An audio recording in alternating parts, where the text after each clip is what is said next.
అబ్బో ఇక్కడ కేజీ చీరలు కొంటే అర కేజీ చీరలు ఫ్రీ అంట. మంగళ్య షాపింగ్ మాల్, కేజీల్లో సేల్, టన్నుల్లో ఆనందం.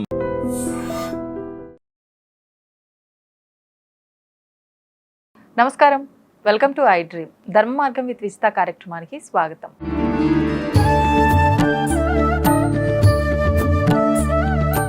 నమస్కారం అండి. నమస్కారం అండి. ఇప్పుడు ఆహారం కానీ జలం కానీ మనం తీసుకుంటున్న ఈ ఆహారము జలము మన శరీరంలో చాలా ఎక్కువ ప్రాధాన్యతను పోషిస్తూ ఉంటాయి. అంటే మనం మంచి ఆహారం తీసుకుంటే అది అమృతంగా మారుతుంది. కొంచెం మనం అటు ఇటు కాకుండా జంక్, ఫాస్ట్ ఫుడ్ ఇలాంటివి ప్రస్తుతం తీసుకుంటున్నాం, ఇలాంటి మనకు సెట్ అవ్వని ఆహారం తీసుకుంటే అదే విషంగా మారుతుంది అంటూ ఉంటారు. మరి నిజంగా అసలు ఈ ఆహారం తీసుకునే విధానాన్ని బట్టి, మన సిస్టమ్ అంతా ప్రాసెస్ జరిగే విధానాన్ని బట్టి, మన ఆలోచన విధానం కానివ్వండి, ప్రతి ఒక్కటి కూడా ఎఫెక్ట్ అవుతుంది. అది పాజిటివ్ లేదా నెగిటివ్. నిజంగా మనం తీసుకునే ఆహారం ఏ రకంగా ఉండాలి? అమృతమైన ఆహారంగా ఉండాలి ఆహారం అంటే ఎటువంటి ఆహారం తీసుకోవాలి? మన శాస్త్రం మనకి ఏం చెప్పిందంటే ఆహారం అమృతమస్తు, జలం ఆరోగ్యమస్తు. అంటే నారాయణుడు మనకి అందరికీ కూడా స్థితి కారకుడు. మన జీవితం అంతా కూడా ఆధారపడింది దేన్ని? స్థితి. అందుకని ఈ స్థితికి సూర్యుడి ద్వారానే మనకి ఈ రోజులు, మాసాలు, సంవత్సరాలు, దినాలు, గంటలు అన్నీ కూడా దేని మీద ఆధారపడింది? సూర్యోదయ సూర్యాస్తమయం మీద ఆధారపడింది. అంతే. అందుకని ఆ సూర్యుడిని ఏమన్నాం? సూర్య నారాయణుడు అన్నాం. నారా అంటే జలం సంస్కృతంలో. అందుకని సూర్యుడు అంటే నారాయణుడు. అందుకని వాళ్ళు ఏమన్నారు? ఆహారం అమృతమస్తు, జలం ఆరోగ్యమస్తు. మొట్టమొదట మీ ఆరోగ్యం బాగుంటే అంత బాగుంటుంది. మీరు తీసుకునేటువంటి ఆహారం, మనం తీసుకునే ఆహారం మన హృదయంలోనే ఉన్నటువంటి భగవత్ స్వరూపానికి మనం ప్రసాదంగా నివేదన చేస్తున్నాం అనే భావనతో తీసుకోవాలి. ఇంకా అప్పుడు మనకే ఆ విచక్షణ వస్తుంది. ఏ పదార్థాన్ని భగవంతుడికి నువ్వు నివేదన చేయాలనుకున్నావో ఆ పదార్థాన్ని నువ్వు స్వీకరిస్తావు. దాంట్లో కూడా ఏంటంటే ఈ మనస్సు అనేటువంటిది ఆహారం వల్లనే ఏర్పడుతుంది. ఎలా అంటే ఈ స్థూలమైనటువంటి తీసుకున్న ఆహారంలో స్థూల భాగం వేస్ట్ మెటీరియల్ అంతా వేస్ట్గా వెళ్ళిపోతుంది. దాంట్లోని కొంత భాగం రక్తంగా మారుతుంది. ఆ తీసుకున్న ఆహారంలోని సంస్కారపూరితమైనటువంటివి మనస్సుగా మారుతాయి. ఆహారంలోని సంస్కారాలు మనస్సుగా మారుతాయి. అంటే అది ఏ రకమైన కావచ్చు, గుణాలు కావచ్చు. ఆహారంలో కూడా తమో గుణం ఉంటుంది, రజోగుణం ఉంటుంది, సత్వగుణం ఉంటుంది ఆహారం. అందుకని సంస్కారాలు అంటే ఆలోచనలు. ఒక అర్థం సంస్కారాలు అంటే పూర్వజన్మ సంస్కారాలు అంటే పూర్వజన్మ ఆలోచనలు. అది మనం లౌకికమైనవా అలౌకికమైనవా? కేవలం మన గురించే మనం జీవితాన్ని అనుభవించాలా, లేకపోతే అందరి కోసం సర్వే జన సుఖినో భవంతు, అందరినీ సంతోషపెట్టడం కోసం అందరితోటి సమానంగా ఉండి మరి వాళ్ళ పూర్వుల యొక్క జ్ఞానాన్ని మనం తెలుసుకొని మన ఆచరణలో విధానంలో మార్చుకొని మనం ఉండాలా. దీనిటి సంస్కారాలు అంటారు. ఇవి దేంతో వస్తున్నాయి? ప్రామాణికంగా ఆహారంలోని సూక్ష్మమైన సంస్కారాలే మనస్సు. అందుకని మనస్సుకి దాని డెఫినేషన్ ఆహారం వల్లనే ఉత్పన్నం అవుతుంది. మనసు ఉత్పన్నం అవుతోంది ఆహారం వల్ల. అందుకని ఆహారానికి అంత ప్రాధాన్యత ఇచ్చారు. ఈ ఆహారాన్ని ఎలా తీసుకోవాలి అంటే తీసుకునే సమయం ఇంపార్టెంటా, తీసుకునే ఆహార పదార్థం ఇంపార్టెంట్. ఆకలి కానప్పుడు ఆహారం తీసుకోకూడదు. అది సమయం అని ఈ టైం అయిపోయిందనే తీసుకోవడం అది కాదు. మన దేహమే మనకి చెప్తుంది ఏ ఆహారం తీసుకోవాలి, ఏ ఆహారం నీ దేహానికి. నీ దేహ యుక్తాహార విహారస్య అని భగవద్గీతలో ఒక్క శ్లోకంలో మొత్తం మన జీవితానికి కావాల్సినటువంటి సూచనలన్నీ ఆరోగ్యపరంగా సైన్స్ ప్రకారంగా ఇచ్చారు భగవంతుడు కూడా. యుక్తమైనది, నీ దేహానికి యుక్తమైన ఆహారం సరిపడుతుందో అది కాలమాన పరిస్థితులు బట్టి, వాళ్ళు ఉన్నటువంటి స్థలాన్ని బట్టి మారిపోతుంటుంది. అందరికీ ఒకే రకమైన ఆహారం కాదు. అందుకని మన దేహానికి ఏది, మన తత్వానికి బట్టి వాత పిత్త కఫ అని 3 రకాలుగా మన మానవాళ్ళు ఎంత ఈ 3 దోషాలతోటే పుడతారు. ఈ దోషాల్లో ఎవరి దోషానికి విరుగుడుగా ఏ పదార్థం తీసుకోవాలో ఆ పదార్థం తీసుకోవాలి.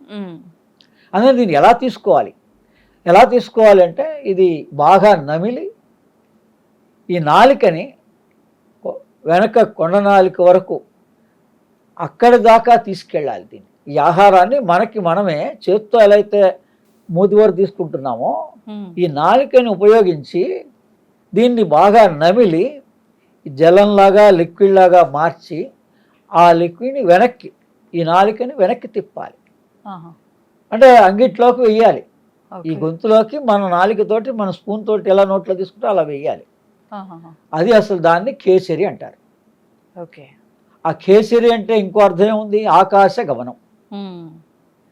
మన దేహం స్థూలంగా ఉన్నాం, మన ఈ ప్రపంచం అంతా చూడాలని ఉంటుంది, తిరగాలని ఉంటుంది. కానీ అది భగవంతుడు మనకి ఇచ్చిన అవకాశం ఏంటి? స్వప్నావబోధస్య ఉంది. ఆ యుక్తాహార విహారస్యలో స్వప్న అవబోధస్య. నీ కోరికలన్నీ స్వప్నంలో తీర్చుకో.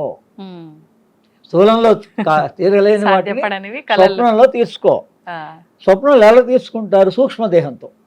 అంటే అవి మనం మనం పగలు చూసాం, ఇది కోరుతున్నాం, అది దానికి లిమిటేషన్స్ ఉన్నాయి.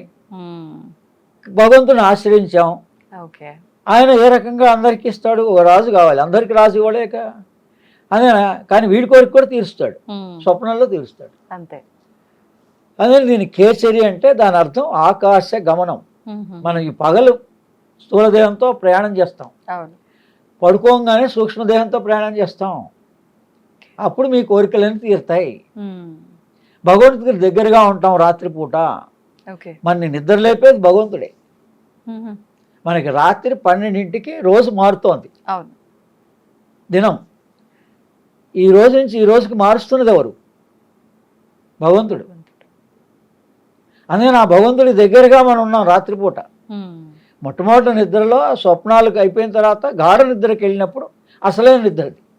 మన గాఢ నిద్రలో ఉన్నప్పుడు అసలైన నిద్ర. అప్పుడు మన పేరు తెలియదు, ఊరు తెలియదు, ఎవరిది తెలియదు. కానీ భగవంతుడే మనని అన్నీ చూస్తున్నాడు, కావాల్సినవన్నీ. ఈ జ్ఞానం మనం పొందగలిగితే మనం రోజు నిత్యము భగవంతుడికి. అందుకని అది దేని మీద మళ్ళీ ఆధారపడింది? నువ్వు తీసుకుండే ఆహారం, నీ తీసుకుండే జలం మీద. స్వచ్ఛమైన జలాన్ని తీసుకుంటే ఇంకా వేరే ఏం అవసరం లేదు, ఏమీ కలపక్కర్లేదు. స్వచ్ఛమైన జలం ఎవరికి ఏది అందుబాటులో ఉంటే అది. ఆ జలం వల్ల నారాయణుడు అనుగ్రహిస్తాడు.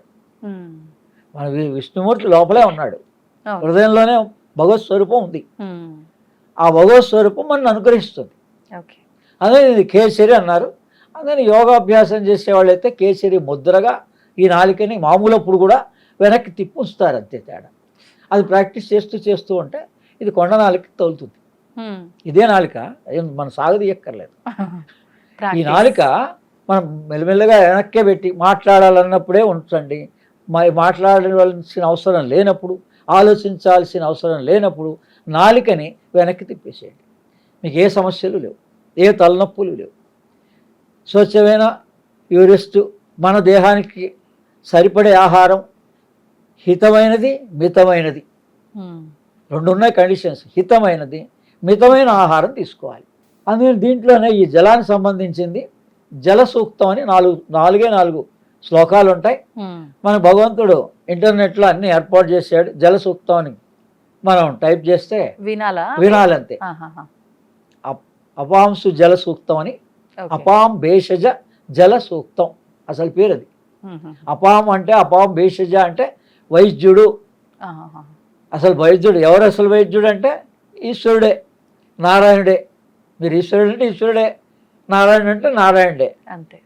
ఆయనే వైద్యుడు, మొదటి వైద్యుడు. అపాం భేషజ జల సూక్తం 4 శ్లోకాలు. ఎప్పుడు వినాలండి ఇవి? మామూలుగా ఎప్పుడైనా వినొచ్చు. ఎప్పుడు కూడా సూర్యోదయ సూర్యాస్తమయాల్లో ఈ శ్లోకాలు చదివితే దాని ప్రభావం ఎక్కువ ఉంటుంది. ఎప్పుడు దాహం అయినప్పుడు వినాలి, చదువుకోవచ్చు. ఎండాకాలంలో మనం విపరీతమైన ఎండల్లో ఇబ్బందులు పడుతున్నాం, అప్పుడు ఈ జల సూక్తాన్ని పఠించవచ్చు. ముందు వింటూ ఉంటే మనకు అదే ప్రాక్టీస్ అయిపోతుంది. 4 ఉంటాయి శ్లోకాలు, ఎక్కువ ఏం లేవు. అందుకని ఇది ఆహారం అమృతమస్తు, జలం ఆరోగ్యమస్తు. ఈ విధంగా అందరూ ఆచరిస్తారని ఆశిస్తాం. నమస్తే అండి. And for more videos, Please subscribe to iDream. Please subscribe to iDream. Please subscribe iDream. And please subscribe to iDream. For more videos, subscribe to iDream. please like, share, and subscribe to the channel. Congratulations, iDream. Subscribe to iDream. Subscribe to iDream. So subscribe to iDream Media. I dream కి I dream team అందరికి huge congratulations. Please subscribe iDream Media. Please subscribe to iDream. Subscribe iDream. Please subscribe to iDream. iDream అంటే నా కళల ఛానల్ను subscribe చేసుకున్న నోరు తిరుగుతలేదు, మీరైతే గంట గుర్తు కొట్టండి. For more such videos, please subscribe to iDream. Subscribe to iDream. Please subscribe to iDream. Please subscribe iDream Media. Please do subscribe to iDream. Please subscribe to iDream Media. For best entertainment and information, please subscribe iDream. And don't forget to subscribe to iDream.